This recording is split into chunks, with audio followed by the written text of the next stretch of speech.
The Trump tax cuts are finally upon us, except that the president and Republicans in Congress are breaking every promise they made to get those cuts through, and that's going to cost us. And how Trump's regulation-killing agenda is transforming the local news you read, listen to, and watch in your hometown.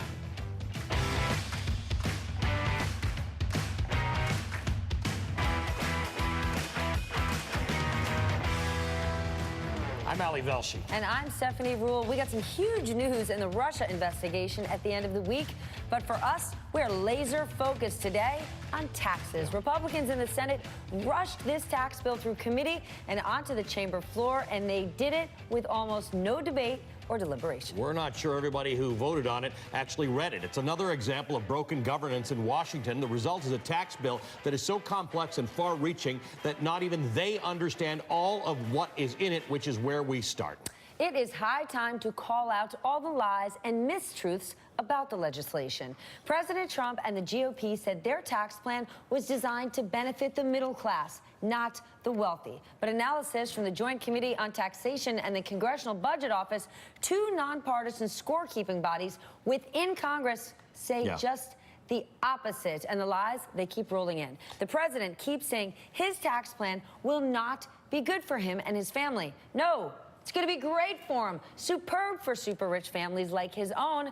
And when Steven Mnuchin promised that his Treasury Department would release analysis proving the great effects of tax cuts on economic growth, well, it turned out they did nothing. We're being deceived. We're entirely being deceived. The CBO, one of those scores, you can take any measures you want. There have been a lot of studies of this. The CBO and the Joint Committee on Taxation are within Congress, but there are other agencies that have looked at this thing. Let's take the CBO score. By 2019, people making less than $30,000 are going to be worse off. By 2021, people making less than $40,000 are going to be worse off. And by 2027, everybody making less than $75,000 is going to be worse off, but 62% of the benefits of the tax cuts go to the top 1%. So again, you can like this tax bill for what's in it. You can't like it because it's good for the middle class.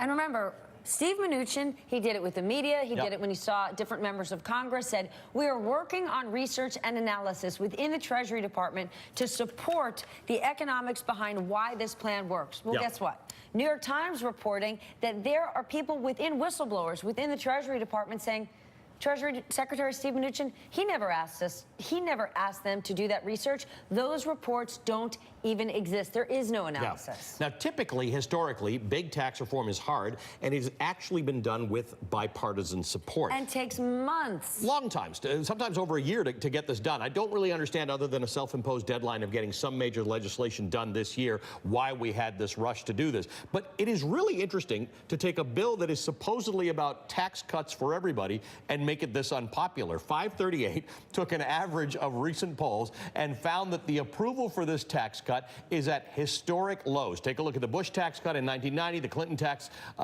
Bush tax hike in 1990, the Clinton tax hike in 1993. There was greater approval for something in which taxes were being raised than this bill in which taxes are being cut. I think that's kind of amazing. When your tax cut bill is unpopular, you know you're doing something wrong. People vote to get their taxes cut. And what I find stunning here is the deficit. If you take classic conservative Republicans, the deficit is a huge problem for them and always has been. And if suddenly those Republicans are changing their tune and saying, guess what? We don't care about the deficit. It doesn't mean anything to us.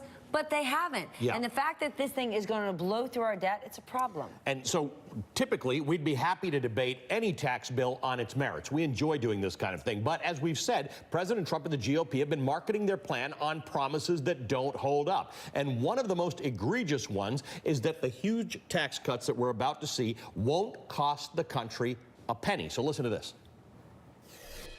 Not only will this tax plan pay for itself, but it will pay down debt. And that pay for itself comes from that projected economic growth. That's correct. Okay, so the idea is that tax cuts are going to increase the debt, but the economic growth that is stimulated by this is actually going to take care of it. That was Treasury Secretary Steve Mnuchin repeating that administration's no cost to this bill refrain in September. So for fact's sake, Mnuchin is just plain wrong. President Trump and congressional Republicans have made a lot of promises about their tax plan. It's focused on the middle class. It's not. It won't benefit the rich. It will. It's bad for Trump's family fortune. Not even close. They also keep claiming, despite the $1.4 trillion price tag, that the tax cuts will pay for themselves. And even more, they say it will actually help pay down the national debt. How? By boosting economic growth so high that government revenues will increase from taxes, even as businesses and households pay a smaller share of their incomes to the government. Numerous Republicans say that tax cuts need only boost the economy by 0.4% a year from current levels to cover the price tag of their tax plan. How hard can that be? Well, apparently, it's really hard. There have been huge changes made to our tax code throughout U.S. history, yet we've seen no observable shift to long-term growth rates in the last 150 years, which have hovered at an average rate of between 1.8 and 2% growth per year. But don't take our word for it. Studies by the Tax Policy Center, Moody's Analytics, and Penn's Wharton School of Business all found that the congressional tax plans will increase U.S. debt between $1.3 and $2.1 trillion over a decade. Even the Conservative Tax Foundation, which is in favor of the GOP plans, estimates between $500 billion and $1 trillion of additional debt. To a T, they all say that slashing taxes now while keeping government spending at current levels will only widen a hole in the U.S. budget. Don't believe them? Try this. A poll of 42 leading economists found that not a single one thinks this tax plan will pay for itself. Tax cuts, any tax cuts, sure sound great, but if we're going to bust the bank to enact them, we should be honest about what they're going to cost us. Now, the new analysis from the Joint Committee on Taxation does say that the effect of this might be to increase economic growth by 0.8% over current levels. So that's good, but that same analysis says it's going to increase the debt by $1 trillion, and that's over 10 years. So the bottom line is there is no analysis conducted inside the government or outside the government that backs up the administration's claims, except the one report that was done by the Council of Economic Advisors, the one in which it said that the average household was going to gain more than $4,000 a year. We have studied that. We can't seem to understand how they arrived at those numbers. Allie, at the end of the day, this is hypocritical for those Republican deficit hawks, any way you slice it. I don't know where you find Republican deficit hawks these days. They used to be the people who said that we're not going to pass bills that increase the deficit by 1 penny. At best, we've got the best estimates here are $500 billion. Some of them go to $2 trillion. The government's own scorecard says $1 trillion. That is tough. Now wrap your head around this. GOP lawmakers railroaded a life-changing tax plan through the Senate with almost no time to review it. The text of the final bill had not been released hours before the vote. How does this happen? This is not complicated.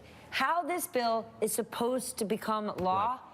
But the President Trump and the GOP are so insistent on a political win on taxes that it doesn't matter what's in the legislation anymore. Allie, this tax plan is going to impact our healthcare system, our social safety net, and even our energy and environmental policy in the Arctic, a sweetener for Alaska Senator Lisa Murkowski. And remember, there were supposed to be no sweeteners. There were supposed to be no hookups to the right, to the left, in the middle. This was about simplification and improvement, and it's just not what we have. So let's talk about the health care part of this, because this is the part that's going to affect a whole lot of people who otherwise wouldn't think this tax bill is really about them.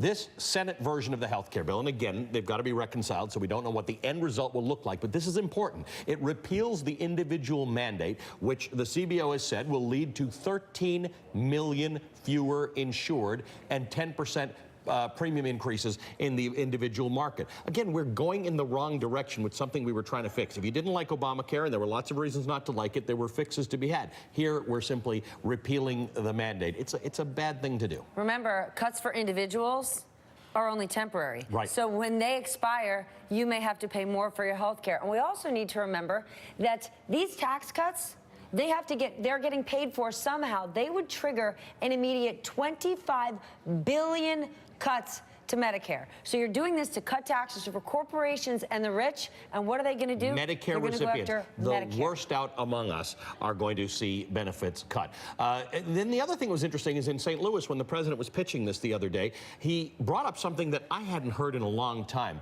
welfare reform.